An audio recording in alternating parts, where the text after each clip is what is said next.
بسم اللہ الرحمن الرحیم۔ السلام علیکم ناظرین، آپ دیکھ رہے ہیں اردو ٹائم نیوز اور میں ہوں آپ کی میزبان۔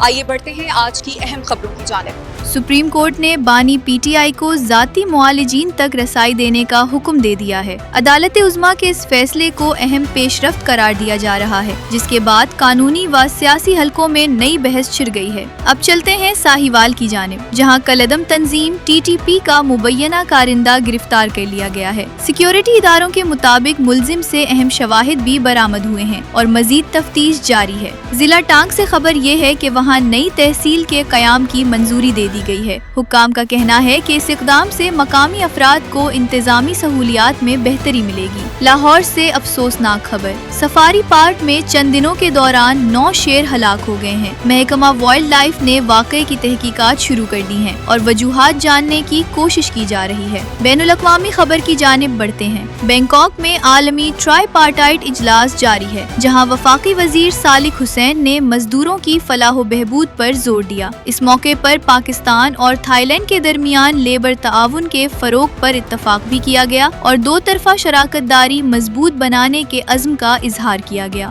گجرات سے خبر ہے کہ ترقیاتی منصوبوں پر پیش رفت کا جائزہ لیا گیا۔ صوبائی وزیر صنعت و تجارت چودھری شافع حسین نے کام کی رفتار تیز کرنے کی ہدایت جاری کی ہے۔ بھارت سے چونکا دینے والی خبر، گھریلو تنازع پر بیٹے نے مبینہ طور پر اپنے والدین کو قتل کر دیا۔ پولیس نے ملزم کو حراست میں لے کر تحقیقات شروع کر دی ہیں۔ بنگلہ دیش انتخابات کی اپ ڈیٹ، محمد یونس، شفیق الرحمان اور طارق رحمان نے اپنا ووٹ کاسٹ کر دیا ہے۔ ملک میں انتخابی عمل جاری ہے اور سیکیورٹی کے سخت انتظامات کیے گئے ہیں۔ کینیڈا سے خبر ہے کہ برٹش کولمبیا فائرنگ واقعے میں ملوث 18 سالہ ملزمہ کی تفصیلات سامنے آ گئی ہیں۔ حکام کے مطابق واقعے کی مکمل تحقیقات جاری ہیں۔ امریکہ سے اہم پیش رفت، ماحولیاتی خدشات کے باوجود سابق صدر ٹرمپ نے پینٹاگون کو کوئلے سے بنی بجلی خریدنے کا حکم دیا ہے، جس پر ماہرین ماحولیات کی جانب سے تشویش کا اظہار کیا جا رہا ہے۔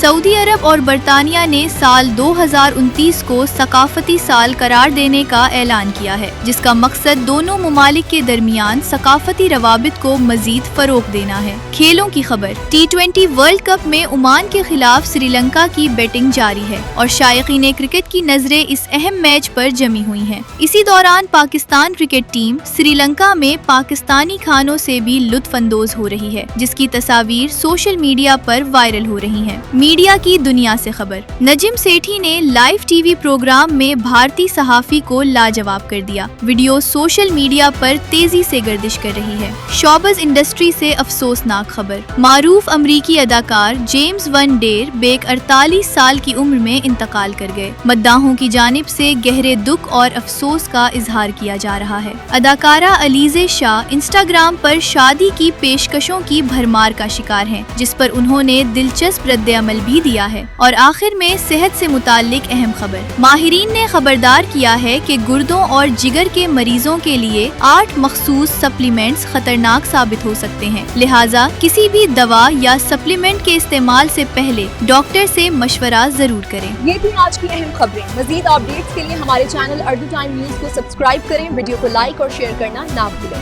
اللہ حافظ۔